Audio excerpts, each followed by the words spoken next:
ಮನಸೇ ಧರ್ಮ ಮೂಲಸ್ಯ ಅರ್ಥ ಕೌಟಿಲ್ಯ ಹೇಳೋದು. ಅರ್ಥ ಇಲ್ಲದೆ ಹೋದ್ರೆ ದೇವಸ್ಥಾನ ಕಟ್ಟಕ್ಕಾಗಲ್ಲ, ಧರ್ಮ ಬೆಳೆಸಕ್ಕಾಗಲ್ಲ. ಅರ್ಥ ಮೂಲಸ್ಯ ರಾಜ್ಯ. ರಾಜ್ಯ ಇಲ್ಲದೆ ಇದ್ರೆ ಅರ್ಥ ಬರಲ್ಲ, ಹಣ ಬರಲ್ಲ. ಹಣ ಇಲ್ಲದೆ ಇದ್ರೆ ಧರ್ಮ ಬೆಳೆಯಕ್ಕಾಗಲ್ಲ. ನೋಡಿ, ಪ್ರಪಂಚದಲ್ಲಿ ತಪ್ಪು ಅನ್ನೋದು ಯಾವುದೂ ಇಲ್ಲ. ಭಗವಂತನ ಸೃಷ್ಟಿಯಲ್ಲಿ ಇದು ಯಾವುದು ತಪ್ಪಲ್ಲ. ನಮಗೆ ಹಣ ಬೇಕು, ಆದರೆ ಬೇರೆಯವರು ಹಣ ಮಾಡಿದ್ದಾರೆ ಅಂದರೆ ಅರ್ಥ ಏನು?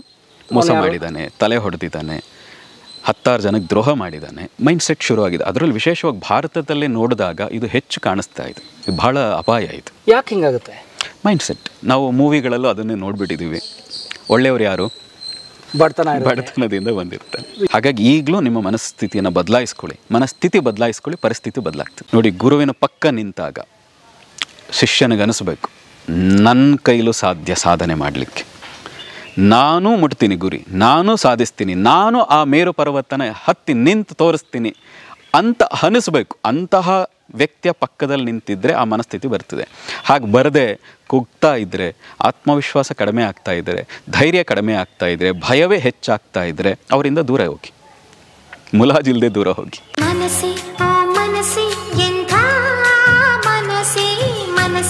ಮನಸ್ಸಿನಂತೆ ಮಾದೇವ ಅಂತಂದ್ರು ಹಿರಿಯರು, ನಮ್ಮ ಜನಪದರು. ಅದನ್ನೇ ಬೇರೆ ರೀತಿ ನಮ್ಮ ಮನಃಶಾಸ್ತ್ರಜ್ಞರು ಮನಸ್ಸೇ ಎಲ್ಲದಕ್ಕೂ ಮೂಲ ಅಂತಂದರು. ಇನ್ನೂ ಒಂದು ಹೆಜ್ಜೆ ಮುಂದೆ ಹೋಗಿ ಆಧ್ಯಾತ್ಮವಾದಿಗಳು, ಆಧ್ಯಾತ್ಮ ಬಗ್ಗೆ ಚಿಂತನೆ ಮಾಡೋಂಥವ್ರು, ಮನಸ್ಸಿಗೆ ತುಂಬ ದೊಡ್ಡ ಶಕ್ತಿ ಇದೆ, ನೀವು ಮನಸ್ಸಿಗೆ ಹೇಗೆ ತರಬೇತಿ ಕೊಡ್ತೀರಿ, ಮನಸ್ಸನ್ನು ಹೇಗೆ ಅಣಿಗೊಳಿಸ್ತೀರಿ, ಸಿದ್ಧಗೊಳಿಸ್ತೀರಿ, ಹಾಗೆ ನಿಮ್ಮ ಬದುಕು ಸುಂದರವಾಗಿರುತ್ತೆ, ಸುಖಕರವಾಗಿರುತ್ತೆ. ಅದೇ ನೀವು ಮನಸ್ಸಿಗೆ ಕೆಟ್ಟ ವಿಚಾರಗಳನ್ನು ಹಾಕ್ತಾ ಬಂದರೆ ಆ ಮನಸ್ಸು ಹಾಳಾಗಿ ನಿಮ್ಮ ಬದುಕು ಕೂಡ ಹಾಳಾಗುತ್ತೆ ಅಂಥೇಳಿ ಆಧ್ಯಾತ್ಮವಾದಿಗಳು ಕೂಡ ಹೇಳ್ತಾ ಬರ್ತಾ ಇದ್ದಾರೆ. ಸ್ನೇಹಿತರೆ, ನಾನು ಯಾಕೆ ಮನಸ್ಸಿನ ಬಗ್ಗೆ ಇಷ್ಟೆಲ್ಲ ಮಾತಾಡ್ತಾ ಇದ್ದೀನಿ ಅಂದರೆ ಸ್ನೇಹಿತರೆ, ಸ್ವಾಗತ ನಿಮಗೆ ಈ ವಿಶೇಷವಾದಂತಹ ಮನಸ್ಸಿನ ಶಕ್ತಿಯನ್ನು ತಿಳ್ಕೊಳ್ಳುವಂತಹ ವಿಡಿಯೋಗೆ. ಸ್ನೇಹಿತರೆ, ನಮ್ಮ ಜೊತೆಗೆ ಶ್ರೀರಾಮ ಗುರೂಜಿಯವರು ಇರ್ತಾರೆ. ಅವರು ಇವತ್ತು ಮನುಷ್ಯನ ಸಹಜ ಸರಳ ಬದುಕಿಗೂ ಆ ಮನಸ್ಸಿಗೂ ಇರುವಂಥ ಸಂಬಂಧ ಏನು, ಮತ್ತು ಮನಸ್ಸು ಹೇಗೆ ಮನುಷ್ಯನ ಬದುಕನ್ನು ಯಶಸ್ಸಿನ ಕಡೆಗೆ ತಗೊಂಡು ಹೋಗುತ್ತೆ, ಒಂದು ಸಕ್ಸಸ್ಗೂ ಮತ್ತು ಮನಸ್ಸಿಗೂ ಏನು ಶಕ್ತಿ ಇದೆ, ಏನು ಸಂಬಂಧ ಇದೆ, ಈ ಎಲ್ಲವನ್ನು ನಮಗೆ ತಿಳಿಸ್ಕೊಡ್ತಾರೆ.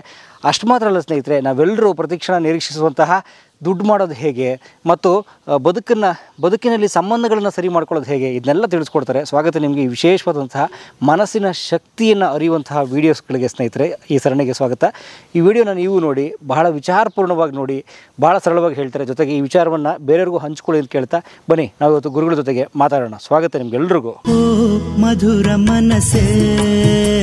ಗುರುಗಳೇ ನಮಸ್ಕಾರ. ಗುರುಗಳೇ ನಮಸ್ಕಾರ. ಹೇಗಿದ್ದೀರಿ? First class. ಮುಕ್ತವಾಗಿ ಹೇಳಬೇಕು ಅನ್ನೋ ಸ್ಟೀರಿಯೋ ಟೈಪ್ ಆಗುವಂಥ ಕಾಲ ಬರ್ತಾ ಇದೆ. ಅಂದರೆ ಯಾವ ಗುರುಗಳು ನೋಡಿದ್ರು ಅಥವಾ ಯಾವ ಸಂತರು ನೋಡಿದ್ರು ಕೂಡ, ಅಥವಾ ಯಾರೇ ಮನಃಶಾಸ್ತ್ರಕ್ಕೆ ನೋಡಿದ್ರು, ಅಥವಾ ಈ ಸೋಷಿಯಲ್ ಮೀಡಿಯಾಗಳು ಬಂದ ಮೇಲೆ ಎಲ್ಲರೂ ಮನಸ್ಸಿನ ಬಗ್ಗೆ, ಮನಸ್ಸಿನ ಶಕ್ತಿ ಬಗ್ಗೆ, ಬದುಕನ್ನು ಚೆನ್ನಾಗಿರಿಸ್ಕೊಳ್ಳೋದ್ರ ಬಗ್ಗೆ, ಇನ್ನೂ ಒಂದು ಹೆಜ್ಜೆ ಮುಂದೆ ಹೋಗಿ ನೀವು ಹಣ ಮಾಡೋದು ಹೇಗೆ ಅಂತೆಲ್ಲ ಬೋಧನೆಗಳು ಶುರು ಆಗಿದ್ದಾವೆ. ಸೊ ನಾವು ಈ ಸಂದರ್ಶನ, ಈ ವಿಡಿಯೋ ಮಾಡಿದಾಗಲೂ ಅನೇಕರು ಪ್ರಶ್ನೆ ಕೇಳ್ತಾರೆ, ಏನು ಹೇಳ್ತೀರಿ ಅಂತ. ಹೊಸದೇನು ಹೇಳ್ತೀರಿ ಅನ್ನೋ ಪ್ರಶ್ನೆ ಕೇಳ್ತಾರೆ. ನೋಡಿ, ಹೊಸ್ತು ಅನ್ನೋದು ಯಾವುದೂ ಇಲ್ಲ. ನಮ್ಮ ಋಷಿಗಳು ಸಾವಿರಾರು ವರ್ಷಗಳ ಹಿಂದೆನೇ ವೇದಗಳಲ್ಲಿ, ವಿಶೇಷವಾಗಿ ವೇದಾಂತದಲ್ಲಿ, ಭಗವದ್ಗೀತೆಯಲ್ಲಿ, ಅಷ್ಟಾವಕ್ರ ಗೀತದಲ್ಲಿ, ಅವಧೂತ ಗೀತೆಗಳಲ್ಲಿ ಮನಸ್ಸು ಅಂದ್ರೇನು, ಮನಸ್ಸಿನ ಶಕ್ತಿ ಅಂಥದ್ದು, ಅದನ್ನು ಬಳಸ್ಕೊಂಡ್ರೆ ನಾವು ಏನನ್ನೆಲ್ಲ ಸಾಧಿಸಬಹುದು ಅಂತ ಹೇಳಿದ್ದಾರೆ. ನಮ್ಮ ಉದ್ದೇಶ ಕೇವಲ ಹಣ ಮಾಡೋದಲ್ಲ. ಅರವಿಂದ್ ಅವರ ಒಂದು ಮಾತಿದೆ, ಸರ್ವಾಂಗೀಣ ಉನ್ನತಿ ಅಂತ. ಕೇವಲ ಹಣ ಮಾಡೋದರಿಂದ ಸರ್ವಾಂಗೀಣ ಉನ್ನತಿ ಆಗಲ್ಲ. ನೈತಿಕವಾಗಿ, ಬೌದ್ಧಿಕವಾಗಿ, ಭೌತಿಕವಾಗಿ, ಆಧ್ಯಾತ್ಮಿಕವಾಗಿ, ಸಾಮಾಜಿಕವಾಗಿ, ಆರ್ಥಿಕವಾಗಿಯೂ ನಾವು ಬೆಳಿಬೇಕು. ಒಂದು ಮೂಲೆಯಲ್ಲಿ ಮಾತ್ರ ಬೆಳಿಬಾರ್ದು, ಒಂದು ದಿಕ್ಕಲ್ಲಿ ಮಾತ್ರ ಬೆಳಿಬಾರ್ದು, ಎಲ್ಲ ದಿಕ್ಕಲ್ಲೂ ಬೆಳಿಬೇಕು. ಹಾಗಾಗಿ ಅರವಿಂದರ ಏನಾ ಮಾತಿದೆ, ಸರ್ವಾಂಗೀಣ ಉನ್ನತಿ, ಮನುಷ್ಯನ ಸರ್ವಾಂಗೀಣ ಉನ್ನತಿ ಆಗಬೇಕು, ಕೇವಲ ಆರ್ಥಿಕವಾಗಿ ಅಲ್ಲ ಅಂತ ಏನಿದೆ. ಆ ಉದ್ದೇಶ ಇಟ್ಟುಕೊಂಡು ನಾವು ಯಾವುದೇ ಕಾರ್ಯಕ್ರಮ ಮಾಡಿದ್ರು, ನಾವು ಯಾವುದೇ ಮಾತಾಡಿದ್ರು, ಕೇವಲ ಹಣ ಮಾಡೋದ್ರ ಬಗ್ಗೆ ಮಾತ್ರ ಅಲ್ಲ. ಹಣವೂ ಬೇಕು, ಬೌದ್ಧಿಕತೆ, ನೈತಿಕತೆ ಮತ್ತು ಸಾಮಾಜಿಕವಾಗೂ ನಾವು ಹೇಗಿರಬೇಕು, ಈ ಎಲ್ಲ ದಿಕ್ಕಲ್ಲೂ ಬೆಳಿಬೇಕು ಅನ್ನೋದು ನಮ್ಮ ಉದ್ದೇಶ. ಉದಾಹರಣೆ ನೋಡಿ, ಕೆಲವ್ರ ಹತ್ರ ಬಹಳ ಹಣ ಇರುತ್ತೆ, ಕೌಟುಂಬಿಕ ಸಮಸ್ಯೆಗಳಿಂದ ಒದ್ದಾಡ್ತಿರ್ತಾರೆ, ಏನೇನೋ ವಿಘಟನೆಗಳಾಗ್ಬಿಡ್ತವೆ. ಕೆಲವ್ರ ಹತ್ರ ಹಣ, ಆರ್ಥಿಕತೆ ಕಡಿಮೆ ಇರುತ್ತೆ, ಬೌದ್ಧಿಕವಾಗಿ ಬಹಳ ಚೆನ್ನಾಗಿರ್ತಾರೆ. ಆದರೆ ಅರವಿಂದ್ರ ಹೇಳಿದ್ದಾರೆ ಎಲ್ಲವೂ ಚೆನ್ನಾಗಿರ್ಬೇಕು, ಎಲ್ಲವೂ ಇರಬೇಕು. ನೈತಿಕವಾಗಿ, ಆರ್ಥಿಕವಾಗಿ, ಸಾಮಾಜಿಕವಾಗಿ, ಭೌತಿಕವಾಗಿ, ಆಧ್ಯಾತ್ಮಿಕವಾಗಿ, ಈ ಎಲ್ಲದರಲ್ಲೂ ಕೂಡ ಮನುಷ್ಯ ಬೆಳಿಬೇಕು. ಆಗ ಅದನ್ನು ಸರ್ವಾಂಗೀಣ ಉನ್ನತಿ ಅಂತ ಕರಿತೀವಿ. ಒಂದರಲ್ಲಿ ಬೆಳೆದ್ರೆ ಅವನು ಪೂರ್ಣ ಅಲ್ಲ.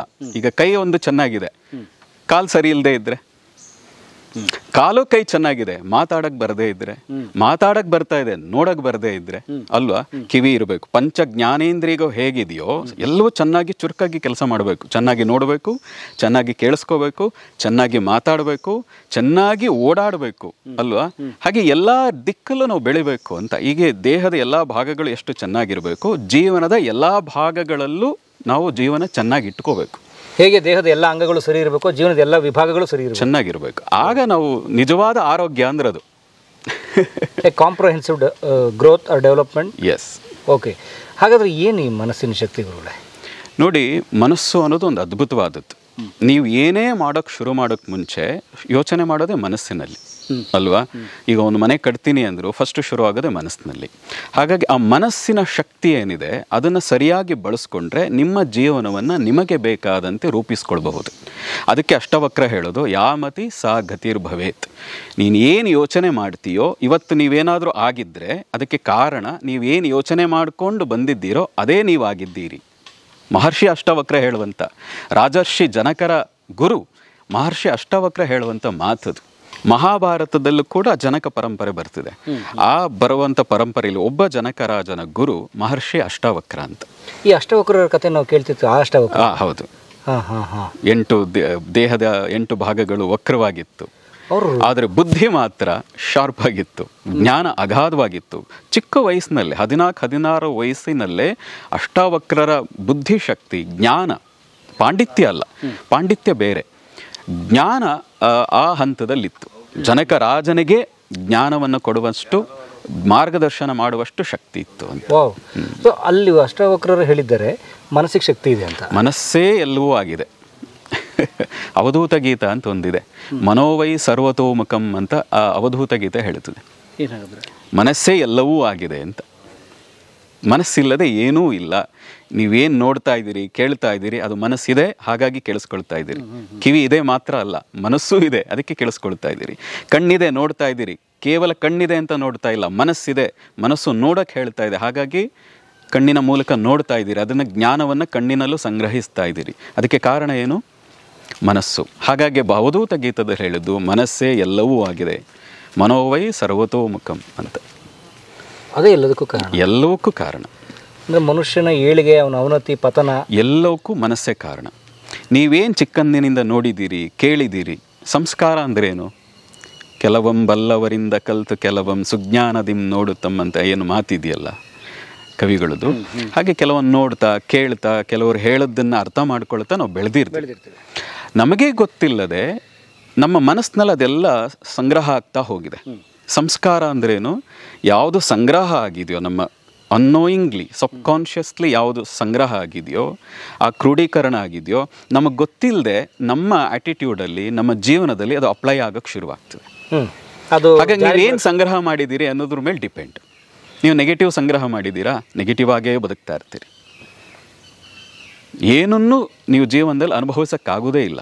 ಹಾಗಾಗಿ ಮನಸ್ಸೇ ಎಲ್ಲವೂ ಆಗಿದೆ. ಫಸ್ಟ್ ಮನಸ್ಸನ್ನು ಅರ್ಥ ಮಾಡ್ಕೊಳ್ಳಿ.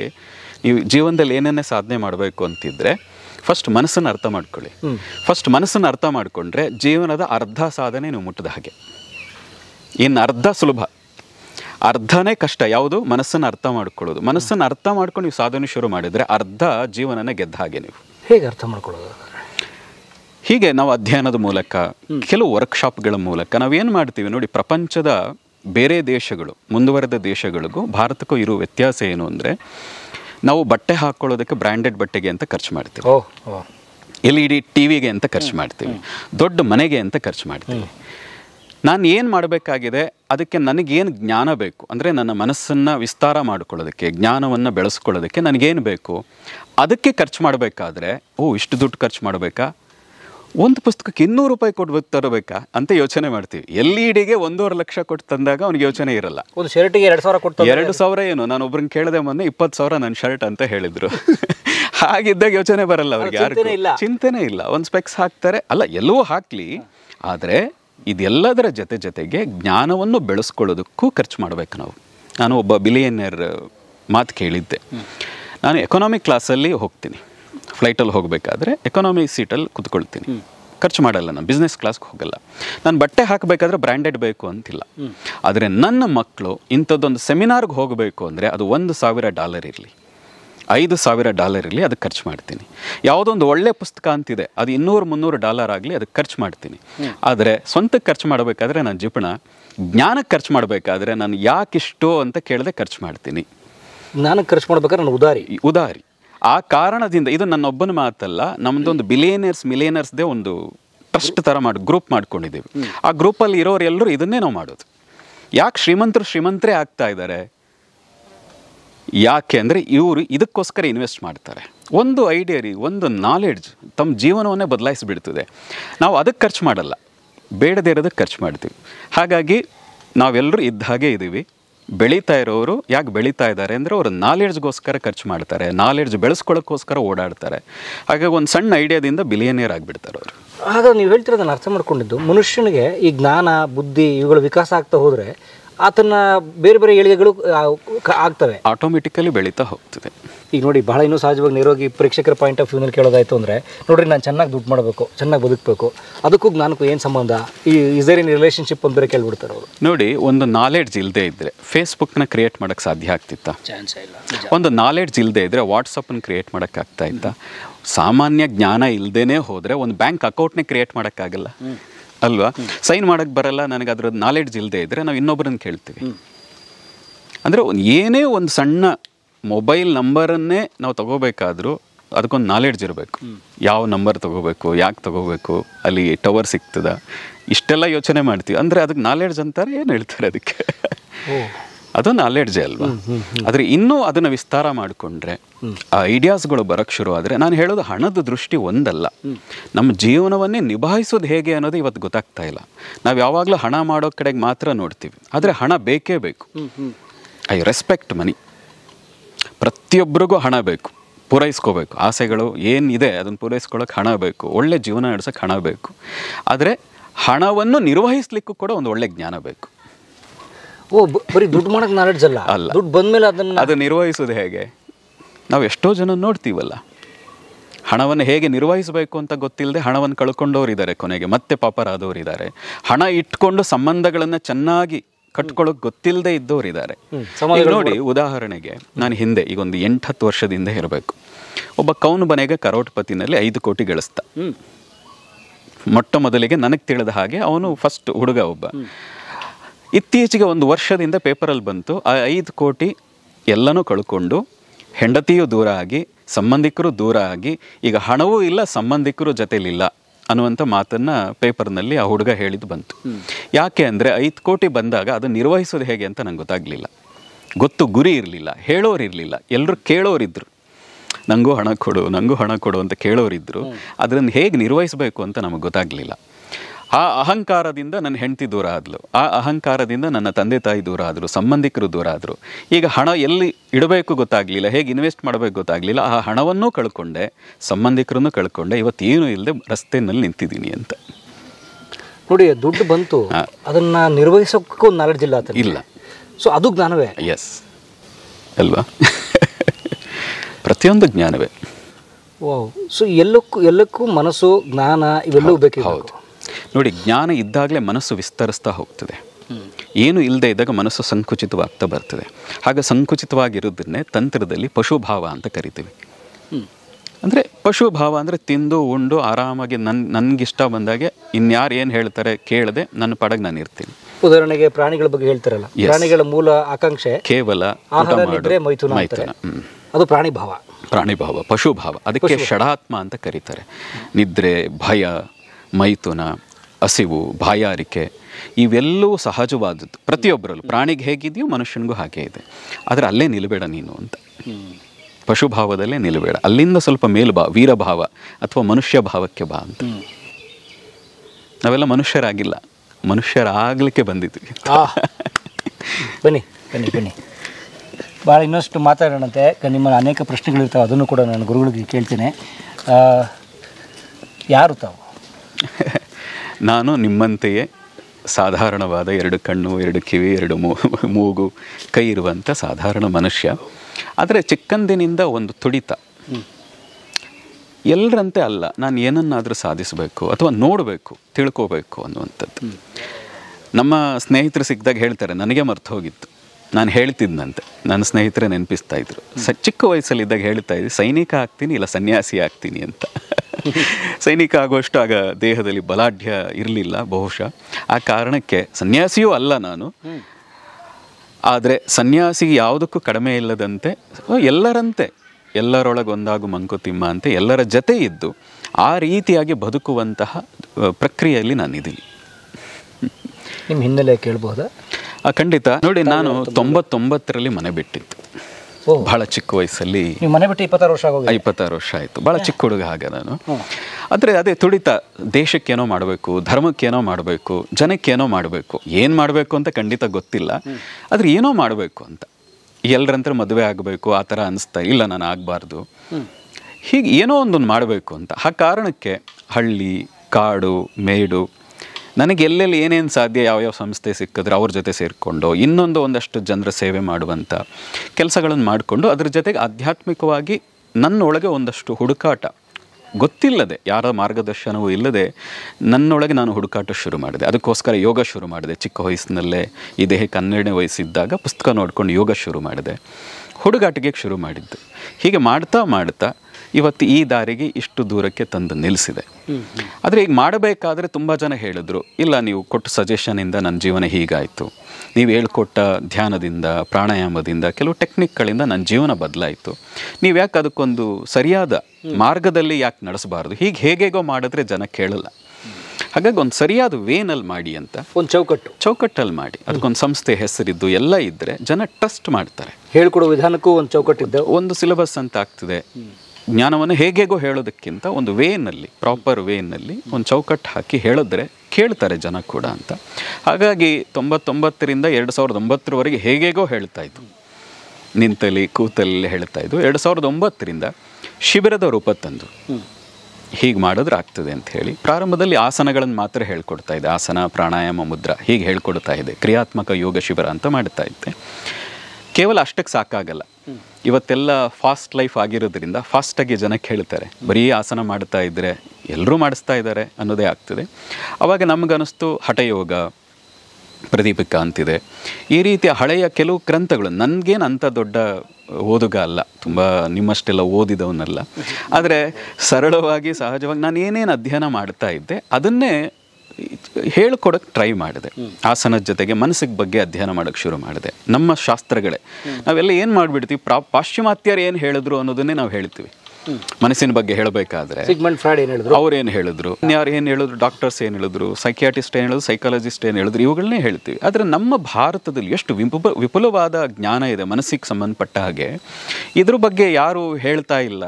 ಹಾಗಾಗಿ ನಾವು ಯೋಚನೆ ಮಾಡಿದ್ವು, ಇಲ್ಲ ಆ ನಮ್ಮ ಜ್ಞಾನ ಹಳೆ ಬೇರು ಹೊಸ ಚಿಗುರು ಕೂಡಿರಲು ಮರ ಸೊಬಗು ಅಂತಾರಲ್ಲ, ಹಾಗೆ ನಮ್ಮ ಪ್ರಾಚೀನ ಕೃತಿಗಳು, ಯೋಗ ವಾಸಿಷ್ಠ ಇರ್ಬೋದು, ಕೆಲವು ಗೀತೆಗಳಿರ್ಬೋದು, 32-33 ಗೀತೆಗಳಿದೆ ಭಗವದ್ಗೀತೆಯ ಜೊತೆಗೆ, ಇನ್ಕ್ಲೂಡಿಂಗ್ ಭಗವದ್ಗೀತಾ, ಅಷ್ಟವಕ್ರ ಗೀತಾ, ಅವಧೂತ ಗೀತಾ ಇರ್ಬೋದು, ಯೋಗ ವಾಸಿಷ್ಠ, ಈಗ ಉಪನಿಷತ್ತುಗಳು ವಿಶೇಷವಾಗಿ ಇಲ್ಲಿ ಏನು ಹೇಳಿದ್ದಾರೆ ಮನಸ್ಸಿಗೆ ಸಂಬಂಧಪಟ್ಟ ಹಾಗೆ, ನಮ್ಮ ಜೀವನ ಕಟ್ಕೊಳ್ಳೋದಕ್ಕೆ, ಸುಂದರ ಮಾಡಿಕೊಳ್ಳೋದಕ್ಕೆ, ಇನ್ನೂ ನಮ್ಮ ಜೀವನವನ್ನು ಜ್ಞಾನವನ್ನು ವಿಸ್ತಾರ ಮಾಡಿಕೊಳ್ಳೋದಕ್ಕೆ ಏನು ಹೇಳಿದ್ದಾರೆ ಅದನ್ನು ಜನಕ್ಕೆ ಹೇಳಲಿಕ್ಕೆ ಬೇರೆ ಬೇರೆ ಥರದ ಶಿಬಿರಗಳ ಮೂಲಕ, ವರ್ಕ್ಶಾಪ್ಗಳ ಮೂಲಕ ಅದನ್ನು ಹೇಳುವಂಥ ಪ್ರಯತ್ನ ಮಾಡ್ತಾ ಇದ್ದೀವಿ. ಅದಕ್ಕೊಂದು ಸಂಸ್ಥೆ ಬೇಕಾಗಿತ್ತು. ಹಾಗಾಗಿ 2012ರಲ್ಲಿ ಅಧಿಕೃತವಾಗಿ ಉಪಾಸನ ಫೌಂಡೇಶನ್ ಅಂತ ಶುರು ಮಾಡಿದ್ದು. ಉಪಾಸನ ಫೌಂಡೇಶನ್ ಅಂತ 2012ರಲ್ಲಿ ಅಧಿಕೃತ ಅದಕ್ಕೊಂದು ರಿಜಿಸ್ಟ್ರೇಷನ್ ಅಂತ 13-14 ವರ್ಷ ಆಯಿತು. ಆದರೆ ಅದಕ್ಕೂ 2009ರಿಂದ ನಡೆಸ್ತಾ ಇದ್ವು. ಟ್ರಸ್ಟ್ ರೀತಿಯಲ್ಲಿ ಸರ್ಕಾರಿ ನೋಂದಣಿ ಮಾಡಿದಂಥದ್ದು 12ರಲ್ಲಿ ಮಾಡಿದ್ದು. ಆಗ್ಲಿಂದಲೂ ಈ ಶಿಬಿರಗಳು ಅದಕ್ಕೆ 9ರಿಂದನೇ ಶಿಬಿರ ಶುರು ಮಾಡಿದ್ದು. ಆದರೆ ಟ್ರಸ್ಟ್ ಅಂತ ಫಾರ್ಮ್ ಮಾಡಿ ರಿಜಿಸ್ಟರ್ ಮಾಡಿದ್ದು 12ರಲ್ಲಿ.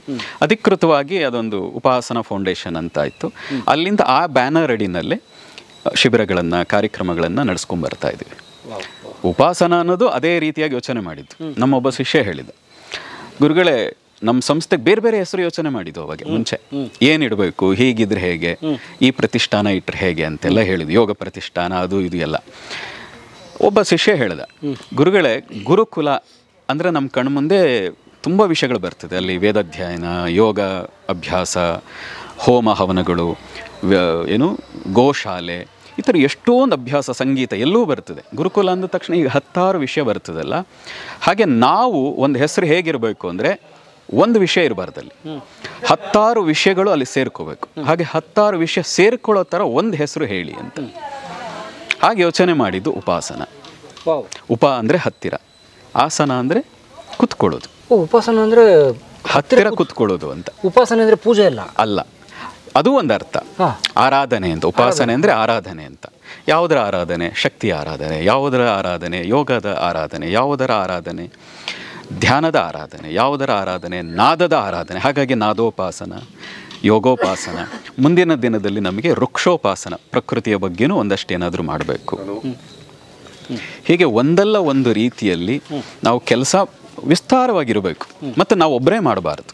ಅದು 10 ಜನ ಸೇರಿಕೊಂಡು, ಉಪಾಸನ ಅಂದರೆ ಯಾರ್ದು ನಂದಲ್ಲ, ಎಲ್ಲರೂ ಸಮಾಜದ್ದದು. ಎಲ್ಲರೂ ಸೇರಿಕೊಂಡು ಕೆಲಸ ಮಾಡೋ ಹಾಗೆ ಆಗಬೇಕು. ಒಂದು. ಎರಡನೇದು, ಪ್ರಪಂಚದ ಒಳ್ಳೆಯದು ಅಂತ ಏನೇನಿದೆಯೋ, ಒಬ್ಬ ವ್ಯಕ್ತಿಯ ಬೆಳವಣಿಗೆಗೆ, ಉನ್ನತಿಗೆ, ಮಾನಸಿಕ ಉನ್ನತಿಗೆ, ಪ್ರಪಂಚದಲ್ಲಿ ಏನೇನು ಜ್ಞಾನ ಇದೆಯೋ ಅದೆಲ್ಲವೂ ಒಂದು ಕಡೆ ಸಿಗೋ ಹಾಗೆ ಆಗಬೇಕು.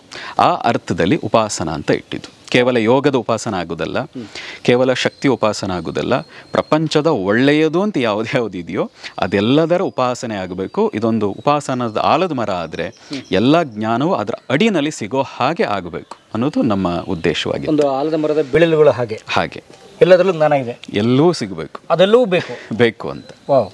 ಯಾಕೆಂದರೆ ಒಬ್ಬೊಬ್ಬರಿಗೆ ಒಂದೊಂದು ಇಷ್ಟ ಆಗ್ಬೋದು. ಈಗ ನಿಮಗೆ ಶಿವ ಇಷ್ಟ ಆಗ್ಬೋದು, ನನಗೆ ಕೃಷ್ಣ ಇಷ್ಟ ಆಗ್ಬೋದು, ಇನ್ನೊಬ್ಬನಿಗೆ ಬರೀ ಧ್ಯಾನ ಇಷ್ಟ ಆಗ್ಬೋದು, ಇನ್ನೊಬ್ಬನಿಗೆ ಇಷ್ಟ ಆಗ್ಬೋದು, ಕೆಲವು ಹಣನೇ ಇಷ್ಟ ಆಗ್ಬೋದು. ಈಗ ಆಗಬಹುದು. ತಪ್ಪು ಯಾವುದೂ ಇಲ್ಲ. ನೋಡಿ, ಪ್ರಪಂಚದಲ್ಲಿ ತಪ್ಪು ಅನ್ನೋದು ಯಾವುದೂ ಇಲ್ಲ. ಭಗವಂತನ ಸೃಷ್ಟಿಯಲ್ಲಿ ಇದು ಯಾವುದು ತಪ್ಪಲ್ಲ. ಹಾಗಾಗಿ ಭಾರತದಲ್ಲಿ ನೀವು ಗುಪ್ತರ ಕಾಲದ, ಚಾಣಕ್ಯರ ಕಾಲದ, ಮೌರ್ಯರ ಕಾಲ ಇವೆಲ್ಲ ನೋಡಿದಾಗ ಹಣ ಯಾವಾಗ ಸಮೃದ್ಧಿಯಾಗಿ ಒಳ್ಳೆ ಆಡಳಿತ ಇತ್ತೋ ಆಧ್ಯಾತ್ಮಿಕತೆಯು ಹಾಗೆ ಉನ್ನತಿ ಇತ್ತು. ಎರಡಕ್ಕೂ ನೇರ ಸಂಬಂಧ ಇದೆ. ಓಕೆ. ಧರ್ಮ ಮೂಲಸ್ಯ ಅರ್ಥ, ಕೌಟಿಲ್ಯ ಹೇಳೋದು. ಅಂದರೆ ಧರ್ಮಕ್ಕೆ ಮೂಲ ಅರ್ಥ. ಅಂದರೆ ಅರ್ಥ ಇಲ್ಲದೆ ಹೋದರೆ ದೇವಸ್ಥಾನ ಕಟ್ಟಕ್ಕಾಗಲ್ಲ, ಧರ್ಮ ಬೆಳೆಸಕ್ಕಾಗಲ್ಲ. ಅರ್ಥ ಮೂಲಸ್ಯ ರಾಜ್ಯ. ರಾಜ್ಯ ಇಲ್ಲದೆ ಇದ್ದರೆ ಅರ್ಥ ಬರಲ್ಲ, ಹಣ ಬರಲ್ಲ. ಹಣ ಇಲ್ಲದೆ ಇದ್ರೆ ಧರ್ಮ ಬೆಳೆಯೋಕ್ಕಾಗಲ್ಲ. ಒಂದಕ್ಕೊಂದು ಸಂಬಂಧ. ಹಾಗಾಗಿ ಹಣವನ್ನು ತಿರಸ್ಕಾರ. ಧರ್ಮ ಮೂಲಸ್ಯ ಅರ್ಥ, ಅರ್ಥ ಮೂಲಸ್ಯ ರಾಜ್ಯ. ಸೊ ಅಂದ್ರೆ ಮೊದಲು ರಾಜ್ಯ ಇರಬೇಕು, ರಾಜ್ಯದಿಂದ ಅರ್ಥ ಬರುತ್ತೆ. ಒಳ್ಳೆ ರಾಜ್ಯ ಇದ್ದಾಗಲ್ವ ಸಂಪತ್ತಿನ ಮೂಲ ಅದು ರಾಜ್ಯ. ಈ ಕರ್ನಾಟಕ ಯಾಕೆ ಎಷ್ಟು ಸಮೃದ್ಧಿಯಾಗಿದೆ? ಸಂಪತ್ತು ಹಾಗೆ ಉತ್ಪತ್ತಿ ಆಗ್ತಾ ಇದೆ. ಅದು ಯಾವುದೇ ಮೂಲದಲ್ಲಿ ಇರ್ಬೋದು, IT ಇರ್ಬೋದು, ಕೃಷಿ ಇರ್ಬೋದು, ಯಾವುದೋ ಮೂಲದಿಂದ ಉತ್ಪತ್ತಿ ಆಗ್ತಾ ಇದೆ. ಹಾಗಾಗಿ ಕರ್ನಾಟಕ ನೋಡಿ ಎಷ್ಟು ಸಮೃದ್ಧಿಯಾಗಿದೆ. ನಾವೆಲ್ಲ ಭಾಗ್ಯವಂತರ. ಆ್ಯಕ್ಚುಲಿ ನೀವು ಬೇರೆ ರಾಜ್ಯಗಳಿಗೆ ನೋಡಿದಾಗ ಇಡೀ ದೇಶವೇ ನಮ್ಮದು, ಭಾರತವೇ ನಮ್ಮದು. ಅಂದರೆ ಕರ್ನಾಟಕದಲ್ಲಿ ನಿಂತಾಗ ಇಲ್ಲಿಯ ನೆಲ, ಇಲ್ಲಿಯ ಗಾಳಿ, ಇಲ್ಲಿಯ ಸಾಹಿತ್ಯ, ಇಲ್ಲಿಯ ಪ್ರಾಕೃತಿಕ ಸಂಪತ್ತು ಏನಿದೆ, ಮತ್ತೆ ಇಲ್ಲಿಂದ ದುಡಿಯುವ ಜನ ಎಲ್ಲವೂ ಸಮೃದ್ಧವಾಗಿದೆ. ಹಾಗಿದ್ದಾಗ ಧರ್ಮ ಚೆನ್ನಾಗಿರ್ತದೆ. ಹಣ ಚೆನ್ನಾಗಿ ಬಂದಾಗ ಧರ್ಮ ಚೆನ್ನಾಗಿರ್ತದೆ. ಹಾಗಾಗಿ ಇಲ್ಲಿ ಅಂತಹ ನೀವು ಬೇರೆ ಕಡೆಗೆ ನೋಡಿದಷ್ಟು ಇಲ್ಲದೇ ಇರುವಂಥ ತಿಕ್ಕಾಟಗಳು ಇನ್ನೊಂದು ಅಷ್ಟಿಲ್ಲ. ಮನುಷ್ಯ ಸಹಜವಾಗಿರ್ತವೆ, ಅದರ ಅಪವಾದ ಅದು. ನಿಜ. ಕೆಲವು ರಾಜ್ಯಗಳಿಗೆ ನಾವು ಹೋಲಿಸಿದ್ರೆ ಅಲ್ಲೆಷ್ಟು ಕೊಲೆ, ಸುಲಿಗೆ, ದರೋಡೆ, ಬೇರೆ ಬೇರೆ ಅನಾಚಾರಗಳು. ನಾನು ಇಡೀ ದೇಶದ ಎಷ್ಟೋ ರಾಜ್ಯಗಳನ್ನು ಸುತ್ತಿದ್ದೀನಿ. ಹಿಮಾಲಯದಲ್ಲೇ ಅಷ್ಟು ಕಾಲ ಇದ್ದೀನಿ, ಒಂದಷ್ಟು ಕಾಲ. ಕಾಶಿಗೆ ಹೋಗ್ತಾ ಇರ್ತೀನಿ, ತಿರುವಣ್ಣಾಮಲೆಗೆ ಹೋಗ್ತಾ ಇರ್ತೀನಿ, ಉತ್ತರಾಖಂಡ್ಗಂತೂ ವರ್ಷಕ್ಕೊಂದ್ಸರಿ ಹೋಗ್ತಾ ಇರ್ತೀನಿ. ಹೀಗೆ 10 ರಾಜ್ಯ ನಾನು ನೋಡಿರೋದ್ರಿಂದ ಅಲ್ಲೂ ಚೆನ್ನಾಗಿದೆ, ಅಲ್ಲಿಗಿಂತ ಇಲ್ಲಿ ಇನ್ನೂ ಚೆನ್ನಾಗಿದೆ. ನೋಡಿ, ಎಷ್ಟು ಜನ ಹೇಳೋದು ಕೌಟಿಲ್ಯನ ಮಾತು ಹೇಳ್ತಾ ನೀವು ಒಟ್ಟಾರೆ ಮಾತಾಡ್ತಾ ಇರೋದು ನಮ್ಮ ಭಾರತೀಯ ಸಂಸ್ಕೃತಿ, ಪರಂಪರೆ, ಇಲ್ಲಿ ನಮ್ಮ ಧರ್ಮ, ಇವುಗಳಲ್ಲೂ ಕೂಡ ಜ್ಞಾನ ಇತ್ತು, ಅಪಾರವಾದ ಜ್ಞಾನ ಇತ್ತು, ಅಪಾರವಾಗಿತ್ತು. Not just we got it from western. ನೀವು ಬೌಂಡ್ರಿ ಹಾಕೊಳ್ತಾ ಇದ್ದೀರಿ, ಧರ್ಮದ ಹೆಸರಿನಲ್ಲಿ, ಸಂಪ್ರದಾಯದ ಹೆಸರಿನಲ್ಲಿ ನೀವು ಚೌಕಟ್ಟು ಹಾಕೊಳ್ತಾ ಇದ್ದೀರಿ. ಹೀಗಿರಬಾರ್ದು, ಹಾಗಿರಬಾರ್ದು, ಇದು ತಪ್ಪು, ಅದು ತಪ್ಪು ಅಂತ. ನೀವು ಪ್ರಾಚೀನ ಪರಂಪರೆಯನ್ನು ನೀವು ನೋಡ್ಕೊಂಬಂದರೆ, ಮಹಾಭಾರತವನ್ನೇ ನೋಡ್ಕೊಂಬಂದರೆ ನಿಮಗೆ ಯಾವುದು ತಪ್ಪು ಅಂತ ಹೇಳ್ತಾ ಇದ್ದೀರಿ, ಎಲ್ಲವೂ ಸರಿ ಅನ್ನೋಕ್ಕೆ ಶುರು ಮಾಡ್ತೀರಿ. ಉದಾಹರಣೆ, ಹಣವನ್ನೇ ಇರಲಿ. ಈಗ ನೀವು ಹಣ ಮಾಡಿದವ್ರಿಗೆ ಏನು ಹೇಳ್ತೀರಿ? ಶ್ರೀಮಂತ ಅಲ್ಲ, ತಲೆ ಹೊಡೆದು ಮಾಡಿದ್ದಾನೆ ಅಂತ. ಯಾರ ತಲೆ? ನೀವು ದೊಡ್ಡ ಶ್ರೀಮಂತನ ನೋಡಿದ ತಕ್ಷಣ ಇವ್ರು ಯಾರಿಗೋ ಮೋಸ ಮಾಡೇ ಹಣ ಮಾಡಿದ್ದಾನೆ ಇವನು ಅಂತ. ಆದರೆ ನಿನಗೆ ಹಣ ಕೊಡೋಕ್ಕೆ ಶುರು ಮಾಡಿದ್ರೆ ಎಲ್ಲಿಂದನಾದ್ರೂ ಕಿತ್ಕೊಳ್ಳೋಕೆ ಶುರು ಮಾಡ್ತೀರಿ. ನಮಗೆ ಹಣ ಬೇಕು, ಆದರೆ ಬೇರೆಯವ್ರು ಹಣ ಮಾಡಿದ್ದಾರೆ ಅಂದರೆ ಅರ್ಥ ಏನು? ಮೋಸ ಮಾಡಿದ್ದಾನೆ, ತಲೆ ಹೊಡೆದಿದ್ದಾನೆ, 10 ಜನಕ್ಕೆ ದ್ರೋಹ ಮಾಡಿದ್ದಾನೆ. ಮೈಂಡ್ ಸೆಟ್ ಶುರುವಾಗಿದೆ. ಅದರಲ್ಲಿ ವಿಶೇಷವಾಗಿ ಭಾರತದಲ್ಲೇ ನೋಡಿದಾಗ ಇದು ಹೆಚ್ಚು ಕಾಣಿಸ್ತಾ ಇದೆ. ಇದು ಬಹಳ ಅಪಾಯ ಇದು. ಯಾಕೆ ಹಿಂಗಾಗುತ್ತೆ? Mind set. ನಾವು ಮೂವಿಗಳಲ್ಲೂ ಅದನ್ನೇ ನೋಡ್ಬಿಟ್ಟಿದ್ದೀವಿ. ಒಳ್ಳೆಯವರು ಯಾರು? ಬಡತನದಿಂದ ಬಂದಿರ್ತಾರೆ. ಈ ಬಡತನ ಇರುತ್ತೆ, ಎಲ್ಲ ತುಂಬ ಕುಟುಂಬ ಹೇಗಿರ್ತಾರೆ, ಒಳ್ಳೆ ಹಾಡಾಗ್ತಾರೆ. ಶ್ರೀಮಂತ ಯಾರು? ರೌಡಿನೇ ಆಗಿರ್ತಾನೆ. ನಾ ಹೇಳೋದು ಅಲ್ಲಿಂದನೇ ನಮ್ಮ ಸಬ್ಕಾನ್ಷಿಯಸ್ಲಿ ನಮ್ಗೆ ಹೇಗೆ ತುಂಬ್ತಾ ಇದ್ದಾರೆ ಅಂತ. ಅನ್ನೋಯಿಂಗ್ಲಿ ಸಬ್ಕಾನ್ಷಿಯಸ್ಲಿ ಗೊತ್ತಿಲ್ಲದೆ ನಮಗೆ ತುಂಬ್ತಾ ಹೋಗ್ತಾ ಇದೆ. ಹಣ ಇದ್ದವರು ಕೆಟ್ಟವರು, ಹಣ ಇದ್ದವರು ದ್ರೋಹ ಮಾಡ್ತಾರೆ, ಹಣ ಇಲ್ಲದೆ ಇರೋನು ಬಹಳ ಒಳ್ಳೆಯವನು, ಸಭ್ಯ, ಸೌಜನ್ಯ ಇರೋನು, ವಿನಯವಂತ ಅಂತ ಹೇಳ್ತೀವಿ. ಆದರೆ ಹಾಗಿರಲಿಲ್ಲ ಅಂತ. ಭಾರತ ಹಾಗಿರಲಿಲ್ಲ. ಎಲ್ಲರೂ ಸಮೃದ್ಧಿಯಾಗಿದ್ದಾಗಲೂ ಜ್ಞಾನ ಹೆಚ್ಚಿತ್ತು, ವಿನಯ ಹೆಚ್ಚಿತ್ತು, ಎಲ್ಲವೂ ಚೆನ್ನಾಗಿತ್ತು. ಹಾಗಾಗಿ ಈಗಲೂ ನಿಮ್ಮ ಮನಸ್ಥಿತಿಯನ್ನು ಬದಲಾಯಿಸ್ಕೊಳ್ಳಿ. ಮನಸ್ಥಿತಿ ಬದಲಾಯಿಸ್ಕೊಳ್ಳಿ, ಪರಿಸ್ಥಿತಿ ಬದಲಾಗ್ತದೆ. ನಿಮ್ಮ ಜೀವನದ ಪರಿಸ್ಥಿತಿ ಬದಲಾಗಬೇಕು ಅಂದರೆ ಮೊದಲು ನಿಮ್ಮ ಮನಸ್ಥಿತಿ ಬದಲಾಯಿಸ್ಕೊಳ್ಳಿ. Change your mind set, your life will change. 100%. Wow. ಹಾಗಾದರೆ ಗುರುಗಳೇ, ನೀವು ಸರ್ವತೋಮುಖ ಬೆಳವಣಿಗೆ ಬಗ್ಗೆ ಅರವಿಂದರ ಮಾತನ್ನು ಹೇಳಿದ್ರೆ, ಇಲ್ಲಿ ಚಾಣಕ್ಯನ ಮಾತು, ಕೌಟಿಲ್ಯನ ಮಾತುಗಳನ್ನೆಲ್ಲ ಉದಾಹರಿಸಿದ್ರೆ, ಹೇಗೆ ಶುರು ಆಗಬೇಕು, ಎಲ್ಲಿಂದ ಶುರು ಆಗಬೇಕು? ಹಾಗಾದರೆ ಮನಸ್ಸನ್ನು ಬದಲಾಯಿಸ್ಕೊಳ್ಳು. ಆಯಿತು, ನನ್ನ ಮನಸ್ಸು ಪೂರ್ತಿ ಬರೀ ನಕಾರಾತ್ಮಕ ಭಾವನೆಗಳಿಂದ ತುಂಬೋಗಿದ್ದೀನಿ, ಎಲ್ಲಿಂದ ಶುರು ಮಾಡ್ಬೇಕು ನಾನು? ನೋಡಿ, ನನಗನ್ಸೋದು ಮೊದಲು ಒಬ್ಬ ಒಳ್ಳೆ ಗುರುನ ಆಯ್ಕೆ ಮಾಡ್ಕೋಬೇಕು ಅಂತ. ನೋಡಿ, ಕುವೆಂಪು ಅವ್ರಿಗೂ ಒಬ್ಬ ಗುರು ಇದ್ದರು. ಹೌದು, ನಿಜ. ಆಧ್ಯಾತ್ಮಿಕವಾಗೂ ಇದ್ದರು, ಸಾಹಿತ್ಯಿಕವಾಗೂ ಕೂಡ ಇದ್ದರು. ಆ ಕಾರಣದಿಂದ ಅವರ ವಿಸ್ತಾರ ಎಷ್ಟು ಜಾಸ್ತಿ ಆಯಿತು, ಮಾನವತಾವಾದದವರೆಗೂ ಅದು ಹೋಗ್ಲಿಕ್ಕೆ ಸಾಧ್ಯ ಆಗಿದ್ದು ರಾಮಕೃಷ್ಣರ ಆ ಒಂದು ಪರಂಪರೆಯನ್ನು, ಮಾರ್ಗದರ್ಶನ ಇದ್ದ ಕಾರಣಕ್ಕೆ. ನೋಡಿ, ಯಾರಿಗೆ ಆ ಗುರು ಪರಂಪರೆ ಇದೆ, ಆ ಶ್ರದ್ಧೆ ಇದೆ, ಅವರು ಕೂಡ ಸರ್ವಾಂಗೀಣ ಉನ್ನತಿಯನ್ನು ಪಡೀಲಿಕ್ಕೆ ಸಾಧ್ಯ ಆಗ್ತದೆ. ಹಾಗಾಗಿ ನಾವು ಈಗ ಹೇಗಾದರೂ ಇರಲಿ, ಯಾವ ಸ್ಥಿತಿಯಲ್ಲಾದರೂ ಇರಲಿ, ಎಷ್ಟೇ ನೆಗೆಟಿವ್ ಇರಲಿ, ಎಷ್ಟೇ ತಪ್ಪು ಕೆಲಸ ಮಾಡಿರಲಿ, ಈ ಕ್ಷಣದಿಂದನಾದರೂ ನಮ್ಮ ಜೀವನ ಸುಧಾರಿಸಬೇಕು. ನಾನು ಎಲ್ಲರಿಗಿಂತ ಉತ್ತಮವಾಗಿ ಬದುಕಬೇಕು, ಚೆನ್ನಾಗಿ ಬದುಕಬೇಕು, ಎಲ್ಲ ರೀತಿಯಾಗೂ ನನ್ನ ಆರೋಗ್ಯ ಚೆನ್ನಾಗಿರಬೇಕು. ದೈಹಿಕವಾಗಿ ಮಾತ್ರ ಅಲ್ಲ, ಮಾನಸಿಕ ಆರೋಗ್ಯವೂ ಚೆನ್ನಾಗಿರಬೇಕು, ಆರ್ಥಿಕ ಆರೋಗ್ಯವೂ ಚೆನ್ನಾಗಿರಬೇಕು, ನನ್ನ ಕುಟುಂಬದ ಸಂಬಂಧಗಳ ಆರೋಗ್ಯವೂ ಚೆನ್ನಾಗಿರಬೇಕು. ಹೀಗೆ ನಿರ್ಣಯ ಮಾಡಿ ಅದಕ್ಕೆ ಸಂಬಂಧಪಟ್ಟಂತೆ ಅಧ್ಯಯನ, ಅದಕ್ಕೆ ಸಂಬಂಧಪಟ್ಟಂಥ ಯಾವುದಾದ್ರೂ ವರ್ಕ್ಶಾಪ್. ನಾ ಹೇಳಿದ್ನಲ್ಲ ಮೊದಲು, ಶ್ರೀಮಂತರೆಲ್ಲರೂ ಹಣ ಕೊಟ್ಟು ಅದಕ್ಕೋಸ್ಕರ ಕಾಯ್ತಾರೆ, ಅಧ್ಯಯನಕ್ಕೋಸ್ಕರ, ಅದರ ಜ್ಞಾನಕ್ಕೋಸ್ಕರ, ಆ ನಾಲೆಡ್ಜನ್ನು ನಾನು ಪಡಿಬೇಕು ಅಂತ. ನಾವು ಮನೆಯಲ್ಲಿ ಕೂತ್ಕೊಂಡು ನನ್ನ ಜೀವನ ಬದಲಾಯಿಸ್ಕೋಬೇಕು, ನಿದ್ದೆ ಮಾಡಿಕೊಂಡು ನನ್ನ ಜೀವನ ಹೀಗಾದರೆ ಚೆನ್ನಾಗಿತ್ತು ಅಂತ ಇದ್ದರೆ ಆಗಲ್ಲ. ಹೊರಗೆ ಬರಬೇಕು ಅವರು. ಅಥವಾ ಎಲ್ಲವೂ ಉಚಿತವಾಗಿ ನಂಗೆ ಸಿಗಬೇಕು. ನೋಡಿ, ಎಲ್ಲವನ್ನೂ ಹಾಗೆ ನನಗೆ ಏನು ಹೇಳ್ತೀನಿ, ಕೊಡೋನಿಗೆ ಮಾತ್ರ ತಗೊಳ್ಳೋ ಅಧಿಕಾರ ಇದೆ ಅಂತ. ಈಗ ನೀವು 4 ಬೀಜ ಭೂಮಿಗೆ ಹಾಕದೆ ಬೆಳೆಯಬೇಕು ಅಂದರೆ ಅದು ಸಾಧ್ಯನಾ? ಬೀಜ ಫಸ್ಟ್ ಚೆಲ್ಲಿ ಬೆಳೆ ತಾನಾಗೆ ಬರ್ತದೆ. ಆಗ ನಮಗೆ ಕೇಳೋ ಹಕ್ಕು ಇರುತ್ತದೆ. ಹಾಗಾಗಿ ನಾಲೆಡ್ಜನ್ನು ಉಚಿತ ಸಿಕ್ಕಿದ್ರೂ ತಗೊಳ್ಳಿ, ಆದರೆ ಅದಕ್ಕೋಸ್ಕರವೇ ಕಾಯಬೇಡಿ. ನಾಲೆಡ್ಜ್ಗೋಸ್ಕರ ಖರ್ಚು ಮಾಡೋಕ್ಕೂ ರೆಡಿ ಇರಿ. ನೀವು 1 ರೂಪಾಯಿ ಖರ್ಚು ಮಾಡಿದರೆ ₹1,00,000 ಬರ್ತದೆ. ಆ ತಾಳ್ಮೆ ಇಟ್ಕೊಂಡು ಅಧ್ಯಯನ ಶುರು ಮಾಡಿ, ವರ್ಕ್ಶಾಪ್ಗಳಿಗೆ ಅಟೆಂಡ್ ಆಗಿ, ವಿಶೇಷವಾಗಿ ಮನಸ್ಸಿಗೆ ಸಂಬಂಧಪಟ್ಟಂಥ, ಸಬ್ಕಾನ್ಷಿಯಸ್ಗೆ ಸಂಬಂಧಪಟ್ಟಂಥ, ಮೆಡಿಟೇಷನ್ಗೆ ಸಂಬಂಧಪಟ್ಟಂಥ, ಯೋಗಕ್ಕೆ ಸಂಬಂಧಪಟ್ಟಂಥ, ಇವತ್ತು ಪ್ರಪಂಚ ಎಷ್ಟು ವಿಸ್ತಾರವಾಗಿದೆ, ನಿಮ್ಗೆಲ್ಲವೂ ಸಿಗ್ತಾ ಇದೆ ಇವತ್ತು. ನೋಡಿ, ನಾವೆಲ್ಲ ಅಧ್ಯಯನ ಮಾಡಬೇಕಾದ್ರೆ ಇರಲಿಲ್ಲ ಚಿಕ್ಕ ವಯಸ್ಸಿನಲ್ಲಿ, ಹಾಗಾಗಿ ಹಿಮಾಲಯಕ್ಕೆಲ್ಲ ಹೋಗಬೇಕಾಯ್ತು. ಇವತ್ತು ನಿಮ್ಮ ಮನೆ ಬಾಗಿಲಿಗೆ ಬರ್ತಾ ಇದೆ. ಈಗಲೂ ನೀವು ಸೋಮಾರಿತನ ತೋರಿಸಿದ್ರೆ, ಈಗಲೂ ನೀವು ಲೆಕ್ಕಾಚಾರ ಮಾಡ್ತಾ ಇದ್ದರೆ, ನೀವು ಇದ್ದ ಹಾಗೆ ಇರ್ತೀರಿ. ನನ್ನ ಕೆಲವು ಶಿಷ್ಯಂದಿರಿದ್ದಾರೆ, ನಾನು ಇದನ್ನು ಸಾಧನೆ ಮಾಡಪ್ಪ, ಈ ಥರ ರೆಗ್ಯುಲರ್ ಇಷ್ಟು ದಿನ ಸಾಧನೆ ಮಾಡು ಅಂದರೆ, ಅಯ್ಯೋ ಟೈಮೇ ಇಲ್ಲ ಗುರುಜಿ ಅಂತ 5 ವರ್ಷದಿಂದ ಹೇಳ್ತಾ ಇದ್ದೀನಿ. ಆದರೆ 5 ವರ್ಷದ ಹಿಂದೆ ಅವನ ಸ್ಥಿತಿ ಹೇಗಿತ್ತೋ ಇವತ್ತು ಹಾಗೇ ಇದೆ, ಏನೂ ಬದಲಾಗಿಲ್ಲ. ಆದರೆ ನಾನು ಹೇಳಿದ್ದನ್ನು ಮಾಡಿದ್ದಿದ್ರೆ ಅಟ್ಲೀಸ್ಟ್ ಅವನ ಜೀವನ ಉತ್ತಮ ಆಗ್ತಿತ್ತೋ ಇಲ್ವೋ, ಅವ್ನ ಜ್ಞಾನವಾದರೂ ಅದನ್ನು ನಿಭಾಯಿಸೋ ಶಕ್ತಿ ಅಂತೂ ಬರ್ತಾಯಿತ್ತು. ಟೈಮ್ ಇಲ್ಲ, ಸಮಯ ಇಲ್ಲ, ಹಾಗಿಲ್ಲ, ಇದಿಲ್ಲ ಅಂತ ಹೇಳ್ಕೊಂಡು ತಳ್ಕೊಂಡು ಬಂದ ಪರಿಣಾಮ ಅವನು ಇದ್ದ ಹಾಗೆ ಇದ್ದಾನೆ. ಈ ಸಾಧನೆಯೂ ಇಲ್ಲ, ಇದನ್ನು ಬೆಳೆಸ್ಕೊಳ್ಳೂ ಇಲ್ಲ, ಜೀವನದಲ್ಲೂ ಬೆಳೀಲಿಲ್ಲ. 5 ವರ್ಷ ಸಮಯ ಮುಗದೇ ಹೋಯಿತು. Which never comes back. ಹೌದು, ಹೋಯ್ತಲ್ಲ 5 ವರ್ಷ. ಅಂದರೆ ನೀವು ಹೇಳ್ತಿರೋದು ಆ ನಿರಂತರತೆ ಇರಬೇಕು, ಪ್ರತಿ ಕ್ಷಣ ಅದಕ್ಕೋಸ್ಕರ ಆ ತುಡಿತ ಇದ್ದೇ ಇರಬೇಕು ಪ್ರಯತ್ನ. ಏನಂದರೆ ಯಾವುದು ಒಂದಿನದಲ್ಲಿ ಆಗಲ್ಲ ಅಲ್ವಾ? ಇವತ್ತಿಗೆ ಬದಲಾಗ್ಬಿಡ್ಲಿ ಅಂದರೆ ಆಗಲ್ಲ. ಅದಕ್ಕೆ ಪ್ರಯತ್ನ ಮಾಡ್ತಾ ಹೋದಾಗ, ಸಾಧನೆ ಮಾಡ್ತಾ ಹೋದಾಗ, ಒಬ್ಬ ಸರಿಯಾದವರ ಮಾರ್ಗದರ್ಶನ ಪಡಿತಾ ಹೋದಾಗ 100% ಬದಲಾಗ್ತದೆ. ಅದರಲ್ಲಿ ಯಾವ ಅನುಮಾನವೂ ಇಲ್ಲ. ನಾವೇ ನೋಡ್ತೀವಿ, ನಮ್ಮ ಜೀವನವೇ ನೋಡ್ತಾ ಇದ್ದೀವಲ್ಲ. ಹಿಂದೆ ಹೇಗಿದ್ವು, 10 ವರ್ಷದ ಹಿಂದೆ ಹೇಗಿದ್ವು, ಇವತ್ತು ಹಾಗಿಲ್ಲ. ನಮ್ಮ ಬುದ್ಧಿಶಕ್ತಿ ಇರಲಿ, ಜ್ಞಾನದಲ್ಲಿರಲಿ, ಆ ಗುರುವಿನ ಕೃಪೆಯಿಂದ, ನಾವು ನಂಬಿದ ದೈವದ ಕಾರಣದಿಂದ ಬಹುಶಃ ಆ ರೀತಿಯ ಜನಗಳೇ ನಮ್ಮ ಹತ್ರಕ್ಕೆ ಬರ್ತಾರೆ. ಆ ಪಾಸಿಟಿವ್ ಇರೋರೇ ನಮ್ಮ ಹತ್ರಕ್ಕೆ ಬರ್ತಾರೆ. ನಮ್ಮ ಮನಸ್ಥಿತಿ ಚೆನ್ನಾಗಿದ್ದಾಗ ಏನಾಗ್ತದೆ, ಅಂಥ ಜನಗಳು ಕೂಡ ಆಕರ್ಷಿತರಾಗ್ತಾರೆ. ನಮಗೇ ಗೊತ್ತಿಲ್ಲದೆ ಏನು ಮಾಡಬೇಕು ಅನ್ನೋದು ಅಂಥ ಜನಗಳಿದ್ದಾಗ ಆಟೋಮೆಟಿಕಲಿ ಆ ಮಾರ್ಗಕ್ಕೆ ಹೋಗೋಕ್ಕೆ ಶುರು ಮಾಡುತ್ತೆ. ಹಾಗಾಗಿ ಗುರು ಮುಖೇನೇ ಹೋಗಿ ಅಂತೀರ ಅಥವಾ ಗುರು ಮುಖೇನ ಇಲ್ಲದೆ ಆಗಲ್ವಾ? ಕಷ್ಟ ನೋಡಿ. SLC ಪಾಸ್ ಆಗಬೇಕಾದ್ರೇ ಯಾರೋ ಟೀಚ್ ಮಾಡಬೇಕು. ಇನ್ನು ಜೀವನದ ಪರೀಕ್ಷೆಯನ್ನು ಪಾಸ್ ಮಾಡಬೇಕಾದ್ರೆ ನಂಗೆ ಯಾರು ಬೇಕಾಗಿಲ್ಲ, ಯಾರು ಇಲ್ಲದೇ ಇದ್ರೂ ಪಾಸ್ ಮಾಡ್ತೀನಿ ಅಂದರೆ ಕಷ್ಟ ಸಾಧ್ಯ. ಅಸಾಧ್ಯ ಅಂತ ಹೇಳೋದೇ ಇಲ್ಲ ನಾನು, ಕಷ್ಟ ಸಾಧ್ಯ. ಆದರೆ ಯಾರೋ ಒಬ್ಬ ಒಳ್ಳೆಯ ಮಾರ್ಗದರ್ಶಕ ಗುರು ಇದ್ದರೆ 100% ಅವರು ನಡೆದಿರ್ತಾರೆ ಆ ದಾರಿನಲ್ಲಿ. ಯಾಕೆ ಹಿರಿಯರ ಮಾತು ಕೇಳಬೇಕು ಅಂತೀವಿ? ಈ ದಾರಿಯಲ್ಲಿ ಹೋದರೆ ಈ ರೀತಿಯ ಪರಿಸ್ಥಿತಿಗಳಿದೆ ಅಂತ ಮೊದಲೇ ಗೊತ್ತಾದರೆ ಅದಕ್ಕೆ ಪ್ರಿಪೇರ್ ಮಾಡ್ಕೊಂಡು ಹೋಗ್ತೀವಿ. ಏನೂ ಗೊತ್ತಿಲ್ಲ ಆ ರಸ್ತೆಯಲ್ಲಿ ಹೋದರೆ, ನಮ್ಮ ಹತ್ರ ಏನೂ ಇಲ್ಲ, ಊಟವೂ ಇಲ್ಲ, ನೀರೂ ಇಲ್ಲ, ಸರಿಯಾಗಿ ಚಪ್ಪಳಿಯೂ ಇಲ್ಲದೆ ಇದ್ದರೆ ವಾಪಸ್ಸು ಬರೋಕ್ಕಾಗಲ್ಲ, ಮುಂದಕ್ಕೂ ಹೋಗೋಕ್ಕಾಗಲ್ಲ, ಸಿಗಾಕೊಳ್ತೀವಲ್ವ. ಆದರೆ ಯಾರೋ ಹಿರಿಯರು ಹೇಳಿದ್ದಾರೆ, ಇದೆಲ್ಲ ವಸ್ತುಗಳು ತೊಗೊಂಡು ಹೋಗು, ಈ ರಸ್ತೆಯಲ್ಲಿ ಹೋಗಬೇಕಾದ್ರೆ ಬೇಕಾಗ್ತದೆ ಅಂತ ಹೇಳಿದ್ರೆ ಅಟ್ಲೀಸ್ಟ್ ಕಷ್ಟಪಟ್ಕೊಂಡಾದರೂ ಗುರಿ ಮುಟ್ತಾನೆ. ಯಾವುದೂ ಸುಲಭ ಅಲ್ಲ, ಅಲ್ಲೂ ಕಷ್ಟ ಇರ್ತವೆ. ಆದರೆ ಗುರಿ ಮುಟ್ಲಿಕ್ಕೆ ಏನು ಬೇಕೋ ಅದರ ಅವಶ್ಯಕ ವಸ್ತುಗಳನ್ನು ಕೈಲಿದೆ.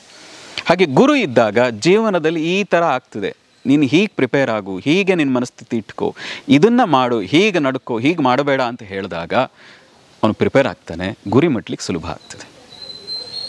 ಹಾಗಾಗಿ ಗುರು ಇಸ್ ಎಸೆನ್ಷಿಯಲ್ ಬೇಕು ಅಂತ ನನ್ನ ಪ್ರಕಾರ ಬೇಕು.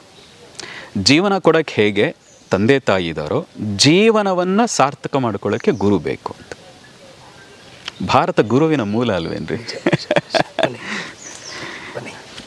ಬನ್ನಿ ನಾವು ಗುರುಗಳು. ಇಡೀ ಪ್ರಪಂಚದಲ್ಲಿ ಎಲ್ಲಿಯೂ ಗುರು ಅನ್ನೋ ಶಬ್ದ ಇಲ್ಲ, ಭಾರತದಲ್ಲಿ ಮಾತ್ರ. ಅವರೆಲ್ಲ ಟೀಚರ್ಸ್, ಮಾಸ್ಟರ್ಸ್ ಅಂತಾರೆ. ಗುರು ಅನ್ನೋ ಶಬ್ದ ಹುಟ್ಟಿದ್ದೇ ಇಲ್ಲಿಂದ ಅಲ್ವಾ? ಹಾಗಾಗಿ ಗುರು ಅಂದರೆ ಕತ್ತಲೆ ಅಂತ, ರು ಅಂದರೆ ಬೆಳಕು ಅಂತ. ಯಾರು ಕತ್ತಲೆಯನ್ನು, ಅಜ್ಞಾನವನ್ನು ದೂರ ಮಾಡ್ತಾನೋ ಅವನು ಗುರು.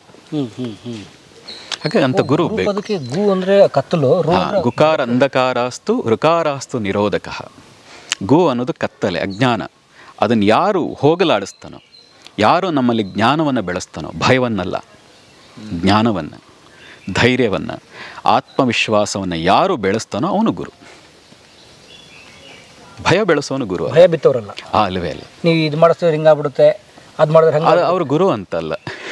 ಅವರನ್ನು ಯಾರು ಹೇಳ್ತಾರೆ ಗುರು ಅಂತ? ನೋಡಿ, ಗುರುವಿನ ಪಕ್ಕ ನಿಂತಾಗ ಶಿಷ್ಯನಿಗನಿಸ್ಬೇಕು, ನನ್ನ ಕೈಲೂ ಸಾಧ್ಯ ಸಾಧನೆ ಮಾಡಲಿಕ್ಕೆ, ನಾನೂ ಮುಟ್ತೀನಿ ಗುರಿ, ನಾನೂ ಸಾಧಿಸ್ತೀನಿ, ನಾನು ಆ ಮೇರು ಪರ್ವತನ ಹತ್ತಿ ನಿಂತು ತೋರಿಸ್ತೀನಿ ಅಂತ ಅನಿಸ್ಬೇಕು. ಅಂತಹ ವ್ಯಕ್ತಿಯ ಪಕ್ಕದಲ್ಲಿ ನಿಂತಿದ್ದರೆ ಆ ಮನಸ್ಥಿತಿ ಬರ್ತದೆ.